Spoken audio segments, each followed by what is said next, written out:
Voilà, comme ça. Celui-là pareil. Tu l'attrapes comme tu veux, tu tiens bien, voilà. Tu regardes d'une face.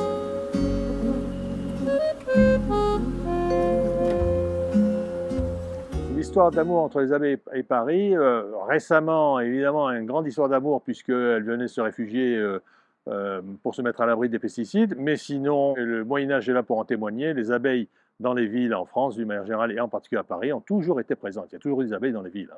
Le nombre de ruches à Paris a considérablement augmenté. C'est-à-dire dans les 6-7 dernières années, on est passé de 600 ruches à peu près 2000 ruches actuellement.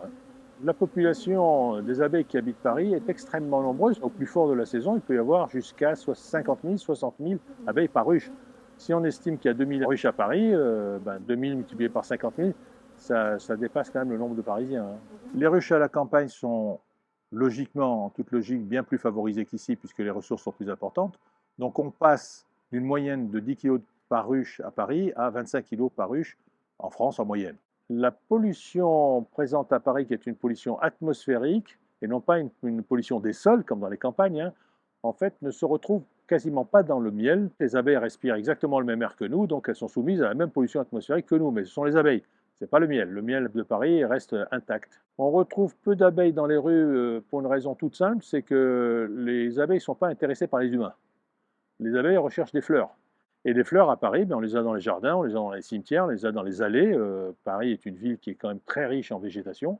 Les ruchers à Paris, on ne les voit pas trop, pour une raison toute simple, c'est que soit ils sont dans des jardins, soit ils sont sur des toits. Quand ils sont dans des jardins, quand c'est dans des cimetières, par exemple, qui sont de magnifiques parcs floraux, où il y a plein de fleurs, plein d'arbres à fleurs, il faut vraiment, je veux dire, chercher le rucher pour trouver. Et dans la plupart des jardins, le jardin du Luxembourg ici à Paris, le jardin est un peu plus présent, donc on le voit plus facilement.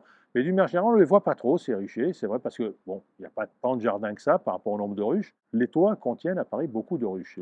Sur ces toits, il n'y a pas auprès des abeilles les fleurs qu'on pourrait espérer, mais malgré tout, elles sont au sein d'une surface qu'elles parcourent au quotidien dans un rayon de 3 km, donc elles vont sur les fleurs de Paris.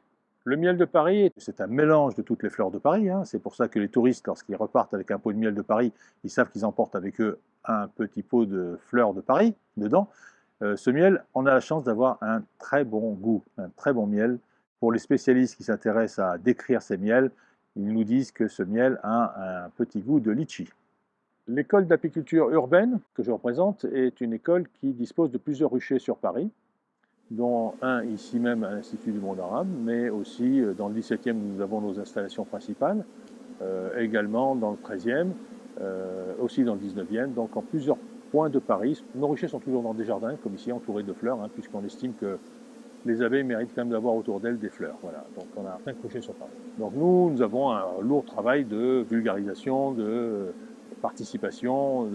Autour de nous, nous sommes en milieu associatif et donc on s'introduit partout où on peut le faire pour pouvoir sensibiliser du plus jeune au plus âgé. Alors j'ai un message à faire passer et je suis un peu surpris, un peu embêté parce que finalement, il n'y a pas si longtemps que ça qu'on s'est un peu éloigné, j'allais dire pas seulement des abeilles, mais de la nature en général. Mais si on remonte dans le temps, non seulement la nature était plus présente, mais la place des abeilles était considérable. Il y a Napoléon Ier qui a pris comme deuxième symbole de l'Empire l'abeille, au moment du couronnement, avait un manteau avec, je crois, 1500 abeilles dorées brodées sur ce manteau. L'abeille était omniprésente. Il n'y a pas si longtemps ça que tout d'un coup on s'en est éloigné. Donc ce que nous souhaiterions, c'est ça, c'est un peu ce qu'on fait, parce que l'abeille a un rôle tellement important qu'on resensibilise vis-à-vis de l'abeille. Et comme l'abeille, c'est exactement l'ambassadrice de tout ce qui est problème de biodiversité, eh bien, ça nous permet de faire passer des messages importants et nous faisons ça constamment et nous en sommes très heureux.